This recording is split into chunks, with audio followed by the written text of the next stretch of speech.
தொடர்ந்து நம்முடைய இணைப்பில் ஆளும் கட்சியான திமுக சிறப்பில் திரு சரவணன் இணைந்திருக்கிறார்.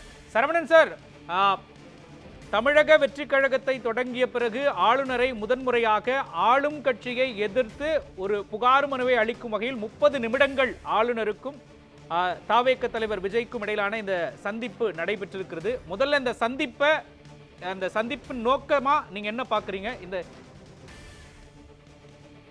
இப்போ ஆளுநரை யார் வேணா சந்திக்கலாம், அதுல ஒன்றும் இது இல்லை. இவர் ஒரு கட்சியுடைய தலைவர் என்ற இதுல போய் சந்தித்திருக்கிறார். இப்போ நம்முடைய கேள்வி எல்லாம் ஒரே கேள்விதான். அங்க அண்ணா பல்கலைக்கழகத்துல யாருடைய கட்டுப்பாட்டுல இருக்குன்னு பாத்தீங்க அப்படின்னா அது ஆளுநருடைய கட்டுப்பாட்டுல இருக்கு. அவர் தான் அதுக்கு வேந்தர். அந்த பல்கலைக்கழகத்திற்கு அவர் தான் வேந்தர். தொடர்ந்து இந்த கேள்வியை எழுப்பிக் கொண்டே வருகிறோம். அங்க துணை வேந்தரை நியமிக்க அவர் முட்டுக்கட்டைகளை போட்டு வருகிறார். அதை பத்தி விஜய் அவர்கள் அதுல பேசினாரான்னு தெரியல நமக்கு. அதை பத்தி கேட்டாரா, ஏன் இந்த இது அப்படின்னு சொல்லி ஒரு கிளாரிஃபை பண்ணிருக்கணும்.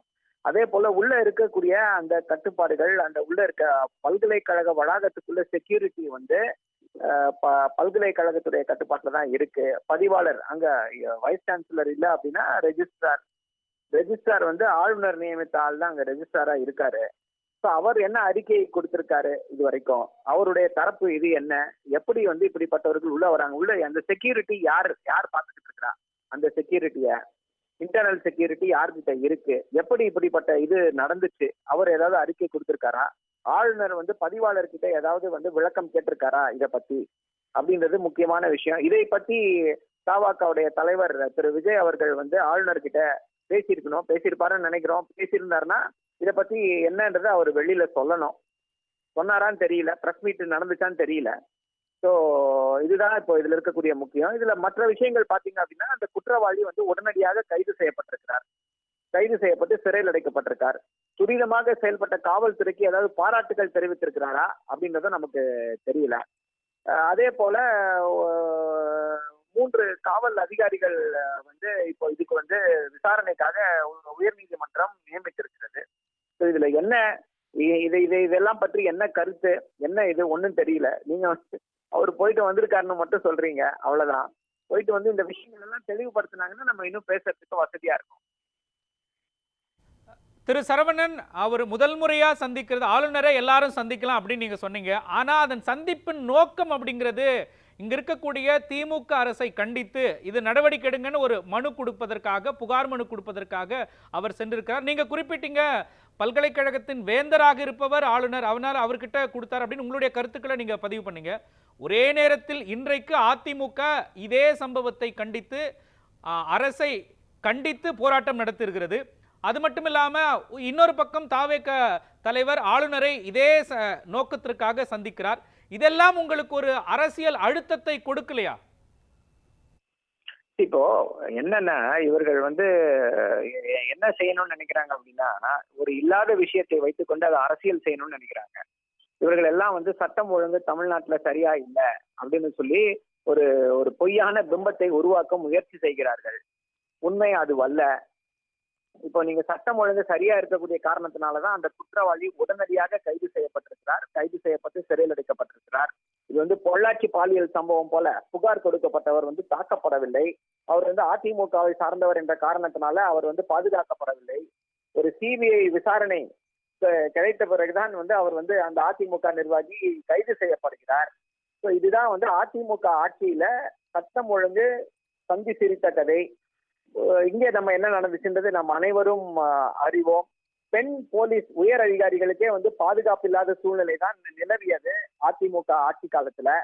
ஸோ அதிமுக செய்கிறதுன்னா அவங்களுக்கு வேற வழி இல்லை.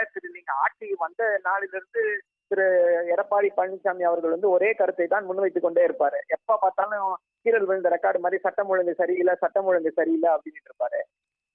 தமிழ்நாட்டுல பாத்தீங்க அப்படின்னா ஒரு திமுக எம்பி ஒரு குற்ற செயலில் ஈடுபட்டார்னு சொல்லி கைது செய்யப்பட்டிருக்கிறார்.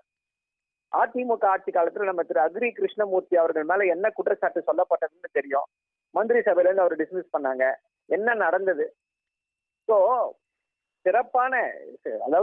சிறப்பாக செயல்படுகிறது, சட்டம் ஒழுங்கு சரியான முறையில் இருக்கிறது அப்படின்றதுக்கு எடுத்துக்காட்டு என்ன அப்படின்னா, காவல்துறை எப்படி யார் தவறு செய்திருந்தாலும் அவர்கள் மீது நடவடிக்கை எடுக்கிறதா இல்லையா? மீண்டும் சொல்கிறோம், இந்த 3 வருட திமுக ஆட்சியில யாராவது ஒருத்தர் தப்புவிக்கப்பட்டிருக்கிறார், காவல்துறை வந்து மெத்தன போக்குல கையாண்டிருக்கு, இவர் வந்து ஒரு அரசியல் கட்சியை சார்ந்தவர், இவர் வந்து ஒரு மிகப்பெரிய பின்புலத்தை உடையவர், இவர் இதை சார்ந்தவர் அதை சார்ந்தவர்னு சொல்லி எந்தாவது ஒரு குற்ற வழக்குல யாராவது வந்து தப்புவிக்கப்பட்டிருக்காங்களா, இல்ல யார் மேலாவது நடவடிக்கை எடுக்கப்படாமல் போயிருக்கிறதா என்பதுதான் முக்கியமான கேள்வி. இதை மீண்டும் மீண்டும் கேட்டுக்கொண்டே வருகிறோம். இதற்கு வந்து யாருக்குமே வந்து அதிமுக இருக்கக்கூடிய யாருக்குமே வந்து பதில் இல்லை. இப்போ அதே பேண்ட் வேகன்ல வந்து தாவேகா தலைவர் திரு விஜய் அவர்களும் வந்து சேர்ந்திருக்கிறார். அட்லீஸ்ட் அவர் பிரஸ்ஸை பார்த்து சொல்லியிருக்கலாம்ல, அவர் என்ன நினைக்கிறாரு, என்ன ஆளுநர்கிட்ட என்ன பேசினாரு. இப்ப நம்ம முக்கியமா சொன்னோம், அந்த அண்ணா பல்கலைக்கழகத்தினுடைய கட்டுப்பாடு செக்யூரிட்டி வந்து பல்கலைக்கழக அத்தாரிட்டிஸ் கிட்ட இருக்கு. அதை பத்தி அவர் ஆளுநர்கிட்ட கேட்டு தெரிந்து ஆளுநர் மேல இப்ப இந்த குற்றச்சாட்டுகளை வைத்துக் கொண்டிருக்கிறோம். அதை பத்தி சரவணன் சார், ஆளுநரிடம் விஜய் பேசியது சரவணன் சார் ஆளுநரிடம் விஜய் பேசியது என்ன அப்படிங்கிற தகவல் கிடைச்சிருக்கு. சட்டம் ஒழுங்கு பாதுகாப்பு குறித்து அவர் பேசியிருக்கிறார், பெண்கள் பாதுகாப்பு குறித்து பேசியிருக்கிறார், குறிப்பாக இந்த பெஞ்சல் புயல் நிவாரண நிதி கோரிக்கை தொடர்பாகவும் பேசியிருப்பதாக செய்தி தற்பொழுது கிடைத்திருக்கிறது. முதல் விஷயம் சட்டம் ஒழுங்கு பாதுகாப்பு. இப்ப பாவம், நீங்க பத்திரிகையாளர், ஒரு முன்னணி பத்திரிகை நிறுவனம் நியூஸ் 7 நிறுவனமே வந்து ஃபர்ஸ்ட் பர்சன்ல இருந்து சொல்லாம இது மாதிரி தெரிந்திருக்கிறது இப்படி பேசியிருக்கலாம் அப்படின்னு சொல்லி தேசியமாக சொல்கிறீர்கள். இது எவ்வளவு பெரிய வருத்தம் அளிக்கக்கூடிய விஷயம். இப்ப இதே ஒரு திமுகவோ அதிமுகவோ அல்ல பாஜக இருக்கக்கூடியவர்கள் யாரோ போயிருந்தா பார்த்தவர்கள் வந்து பிடிக்க சொல்லுவாங்களா மாட்டாங்களா? ஐயா, ஆளுநரை பார்த்து இந்த விஷயங்கள் எல்லாம் பேசணும், ஆளுநர் இது நடவடிக்கை எடுக்க மாட்டேன்னாரு, கேட்டுக்கொண்டாருனாலும் சொல்லுவோம். பாவம், 4வது தூண பத்திரிகைகளுக்கே வந்து ஹேசியமாகத்தான் செய்திகள் வெளியில வருகிறது. நீங்க அதை வச்சுட்டு எங்களை வந்து அதை பத்தி பேசுங்க அப்படின்றீங்க. இது நியாயமா, தர்மமா?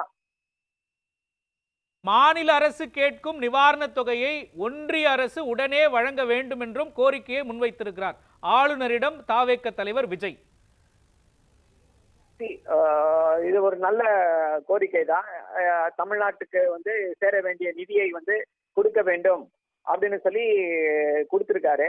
அப்படியே போய் டெல்லியில போய் பிரதமரையும் பார்த்து இந்த கோரிக்கையை வச்சுட்டு வந்தாருன்னா ரொம்ப நல்லா இருக்கும். ஏன்னா ஆளுநருக்கு வந்து எந்த விதமான அதிகாரமும் கிடையாது. இந்த புயல் நிவாரணத்தை பத்தி எல்லாம், புயல் நிவாரண தொகையை பத்தி கொடுக்கறதுக்கோ இது பண்றதுக்கோ புகார் சொல்ல வேணா ஆளுநர்கிட்ட போலாம். அவர் வந்து அந்த இதை அப்படியே அங்க இது பண்ணுவாருன்னு சொல்லி ஒரு இது பண்ணலாமே தவிர இந்த இதுக்கு வந்து எப்படி இது பண்ணாங்க அப்படின்றது தெரியல. இப்பதான் மீண்டும் ஒரே கேள்விதான், நீங்க வந்து தேசியமாக சொல்றீங்களா இல்ல அங்க கூட இருந்து இந்த இதுல அந்த இதுல இருந்தவங்க யாராவது வந்து பிரஸ் மீட் கொடுத்துருக்காங்களான்னு நான் உங்களை கேட்கிறேன்.